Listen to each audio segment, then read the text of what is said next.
जी हाँ, रशिया ने क्लेम कर दिया है कि उन्होंने कोविड-19 की वैक्सीन बना ली है। तो आज की इस वीडियो में हम जानेंगे कि आखिर ये क्लेम कहाँ तक सही है, कहाँ तक रशिया क्या हमसे सच बोल रहा है, क्या झूठ बोल रहा है, इसके बारे में हम जानेंगे।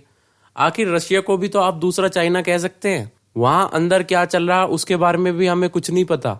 काफी आइसोलेट कंट्री है, ऊपर ऊपर से कुछ और दिखता है और अंदर उस कंट्री में कुछ और चलता है। और कल अगर आप इंडियन न्यूज चैनल को देखें, मेन स्ट्रीम इंडिया जो है इंडिया की, तो उनके हिसाब से तो रशिया ने वैक्सीन डेवलप कर ही ली है, बस वैक्सीन आने की देर है। तो यहाँ पर बिना किसी नॉलेज के कोई भी न्यूज चल रही है इंडिया में। आज की इस वीडियो में हम पूरा एक्सप्लोर करेंगे कि क्या सही में रशिया ने एक वैक्सीन बना ली है, और अगर नहीं बनाई है तो एक वैक्सीन आने में कितना टाइम लगेगा और कहाँ तक रशिया पहुंचा है अपने प्रोसेस में वैक्सीन बनाने के। क्योंकि ये न्यूज़ कंप्लीटली फेक है कि रशिया ने वैक्सीन पूरी तरीके से डेवलप कर ली है। तो चलिए एक्सप्लोर करते हैं। मैं हूं आपका दोस्त अतुल, और चलिए एक्सप्लोर करते हैं हमारे चैनल एक्सप्लोरर्स में। कल रशियन न्यूज एजेंसी टास ने ये कंफर्म किया था कि उन्होंने कोरोना वैक्सीन के फेज कंप्लीट कर लिया, पर उन्होंने स्पेसिफिकली ये मेंशन नहीं किया कि उन्होंने फर्स्ट फेज कंप्लीट किया है। देखिए, किसी भी वैक्सीन को डेवलप करने के लिए 3 फेज होते हैं और वो अभी फर्स्ट फेज पे पहुंचे हैं, उनके 2 फेज अभी बाकी है। तो ये कहना बिल्कुल गलत होगा कि रशिया ने कोई वैक्सीन बना ली है, ये बिल्कुल कहना गलत होगा। ये आप मान लीजिए रशिया की एक चाल है, वर्ल्ड में सभी वैक्सीन बना रहे हैं, अभी 150 वैक्सीनों पे काम चल रहा है, तो वो पीछे क्यों रहे? आखिर वर्ल्ड में तो सुपीरियरिटी उसे भी दिखानी है, नाम अपना भी करना है। ये तो हम एग्जांपल ले ही सकते हैं। पहले ओलंपिक में उन्होंने अपने जो उनके खिलाड़ी थे उनको डोप करा दिया था, यानी उन्हें इलीगल ड्रग्स दे दिए थे ताकि वो गेम में जीत सके। तो एक कंट्री जो ये कर सकता है अपनी इमेज सुधारने के लिए ओलंपिक गेम्स में, तो इस तरह की चीजों में तो वो काफी आगे निकल ही सकता है। तो ये क्लेम बिल्कुल ही गलत कहूंगा, मेरे हिसाब से तो ये क्लेम बिल्कुल ही गलत है। अभी रशिया ने फर्स्ट फेज कंप्लीट किया है, 40 लोगों पर टेस्टिंग की है। 40 लोगों की टेस्टिंग को हम बिल्कुल भी कुछ नहीं कह सकते, वो भी उन्होंने सोल्जर्स पे टेस्टिंग की है, जो उनके वहां के सोल्जर्स हैं। तो सोल्जर्स पे टेस्टिंग करना और कॉमन पीपल पे टेस्टिंग करने में काफी फर्क है, क्योंकि आप सोल्जर्स को ले लीजिए, उनकी इम्यूनिटी पहले से ही अच्छी होती है। तो अभी आप ये सिर्फ एक डिप्लोमेटिक मूव मान के चलिए कि रशिया ने ये डिप्लोमेटिक मूव लिया है ताकि वो आगे आ सके और वो भी दुनिया में इस रेस में लग सके। आखिर हमारा आयुष मंत्रालय भी तो बना रहा है कोरोना वैक्सीन, तो भाई रशिया को भी बनानी पड़ेगी। आखिर वर्ल्ड सुपर पावर है रशिया, ऐसी बात नहीं है। अब मैं आपको बताऊं कि भाई वैक्सीन कब तक आएगी।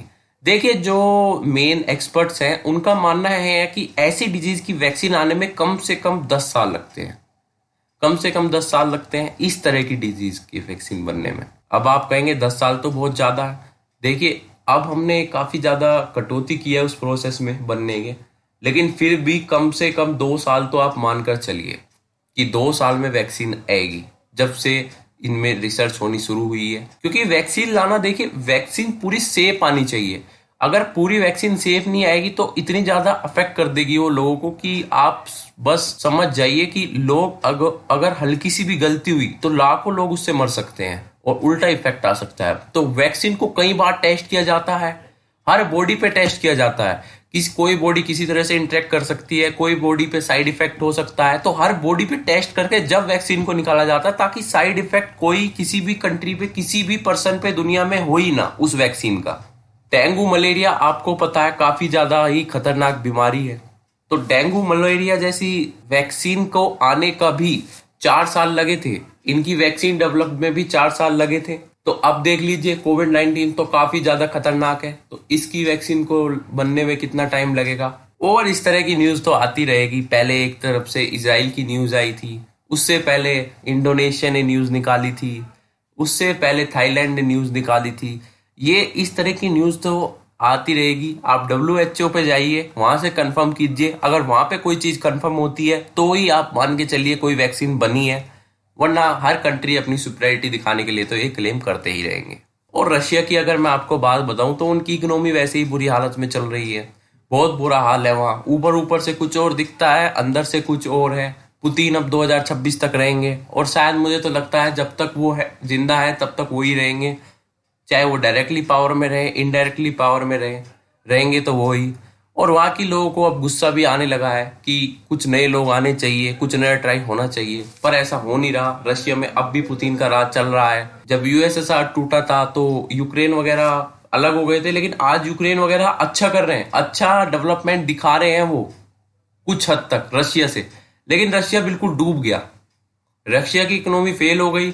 और आप मान लीजिए एक ऑटोक्रेसी, एक तानाशाही रशिया में इस टाइम पे चल रही है। अब वो कुछ और ही दिखती हो सबको तो वो बात अलग है। और भाई हमारी मेन स्ट्रीम मीडिया के हिसाब से तो 15 अगस्त को हम भी वैक्सीन लॉन्च कर रहे हैं, तो देखते हैं हमारी मेन स्ट्रीम मीडिया के हिसाब से क्या होता है।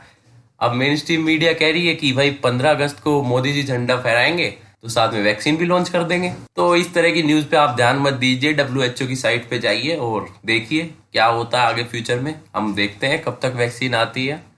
हम तो यही प्रार्थना करेंगे कि जल्दी से जल्दी वैक्सीन आए और जल्दी से जल्दी दुनिया को इस बीमारी से छुटकारा मिले। काफी भयंकर बीमारी है, लाखों लोगों की जान ले चुकी है दुनिया में और इनडायरेक्टली हर लाइफ को इफेक्ट किया है। हम और आप सब दुनिया के हर आदमी को इस बीमारी ने अफेक्ट किया है। तो चलिए मिलते हैं अपनी अगली वीडियो में। अगर ऐसी वीडियो आपको और चाहिए तो चैनल को सब्सक्राइब करें और अपने थॉट्स देने के लिए आप कमेंट सेक्शन में भी अप्लाई कर सकते हैं। चलिए मिलते हैं अगली वीडियो में।